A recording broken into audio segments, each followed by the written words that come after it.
Olwaleero abakulembeze ab'enjawulo okuva mu bibiina ebivuganya bakuŋŋaanire ku kitebe kya NUP Kavule okusabira eggwanga ssaako n'okusabira abantu abazze babuzibwaawo abattibwa n'abo abali mu makomera ag'enjawulo mu ngeri y'okulinnyirira eddembe lyabwe. Kuno okubaddeko Robert Kyagulanyi akulira NUP, Mugisha Muntu wa ANT, Dr. Kizza Besigye muna FDC, Elias Lukwago, Kenny Luchamuzo wa CP, ssaako n'abakiikiridde abakulembeze okuva mu UPC, PP n'ebibiina ebirala bingi.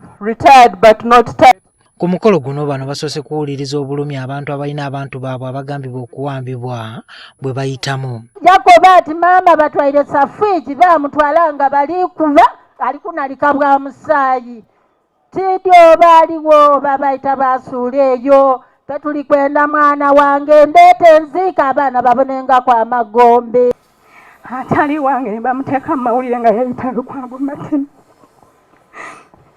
Kintu ekyo kyanyiiziza nnyo kyanzeekowayo.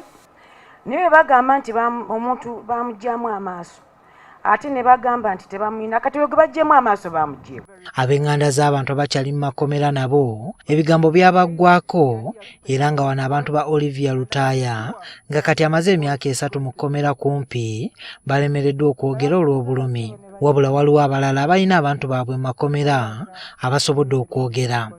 Abasajja bajja ewaka saa 9 ne batwala omwami wange ne bankuba ne batulugunya abaana genda kusobola pangisa nnyumba n'abaana bange. Amaziga genkaba mwagamala kudda banaye muta abaana baffe bange maku bantwala eri omwana wange okumutuukako nga baakuba. Omwana yankuba ati baakuba ebigere era n'essaawa eno ebigere bimuluma. Okusabira eggwanga kutandise abakukkulembeddemu kubaddeko Abedi Bwanika omubaka wa Kimaanya Kabonera ne Angelina Osege eyaliko omubaka wa Paalamenti okuva e Soroti n'abalala. Kigambo kya Katonda azze okununula eggwanga lino, azze okuliyamba. Toyambe muntu yenna ng'azze tunyaga. Lord, you do not look upon sin. You do not look upon the wicked. You do not rejoice upon the wicked, but you rejoice on the cries of your children. Kyokka abakulembeze okubadde Robert Kyagulanyi, Kizza Besigye ne Mugisha Muntu olukuta omuzindaalo batandikiddewo okwambalira bannaddiini olw'okubayita okujja ku mukolo guno bakulemberemu okusaba ne batalabikako wadde okusindika abakiise. We signed a letter, 5 of us,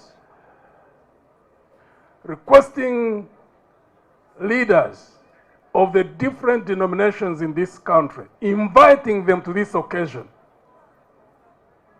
7 denominations. None of the senior faith leaders is here, nor has any of the religious denominations delegated. It's sad that we are here praying for ourselves, praying for the victims, when those whose responsibility it is to pray for us have not answered our request to come and pray for us. But here we are praying for real people that are missing. They didn't just disappear, they were taken away by those who are supposed to protect them. Bano bagamba nti bannaddiini tebalina kulabika nga baliko oludda lw'ebyobufuzi lwe baliko wabula omulimu gwabwe gulina kuba nga gwa kulyowa myoyo. Bagamba nti ensonga ze babadde basabira zinyigiriza bannayuganda bangi. We are not asking them to be partisan at all, but we are asking them to be shepherds. Kwongerako nti nabo tubasabira. Twesabidde ate nabo tukola ki? Tubasabire basobole okutegeera obuvunaanyizibwa obubaliko. Thank you very much, the noble religious leaders that are brave enough and are moral enough to put God above anything else. Mwebale kutya Katonda okusinga bwe mutya emmundu. Ku nsonga y'okutyobola eddembe ly'abannayuganda, bano bagamba nti bagenda kussa mukono okutuusa ng'embeera eteredde. But my call to all of us, let's not give up. Let's keep trying. We give it another try. Collectively this time, all of us, not in isolated pockets, that we go individually, individual entities. Katonda tagenda tuzuukusa mu buliri bwaffe, mu kutya kwaffe, atubeere. Ajja tubeera nga naffe twebeereddemu. Njagala kubasuubiza ku lw'ababaka ba Parliament nti kye tuliko tukiriko situjja kivaako. We no longer want to fight in our own cocoons. We have fought as individuals and we have not made any headway. We have fought as individuals and have not had any breakthrough. I want to thank our leaders. Thank you for the wisdom. And I know it was God-given that you decided that for us, we come together and see the far we can. This country must be liberated by all of us, regardless of where you are and where you belong. Kola revolution, eri silent, non-violent.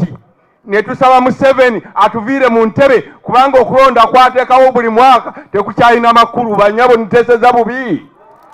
N'olwekyo ssebo Oweekitiibwa Bobi Wine ne Dr. Kizza Besigye mbalonzeemu mu bonna mutukulembere. Revolution eri silent, omusajja agende. Abakulembeze bano bagamba nti okusaba okubaddewo olwaleero kabonero akalaga nti basobola okukolera awamu okutuukiriza ebigendererwa byabwe ebyokwezza obuyinza mu mirembe. Kutandikitidde wasitano lestero bannyasabo ne basesitebo. Katostondo omulunsitungi mwesena abakuusa. Juma Kiria, NTV Akawungeezi. When freedom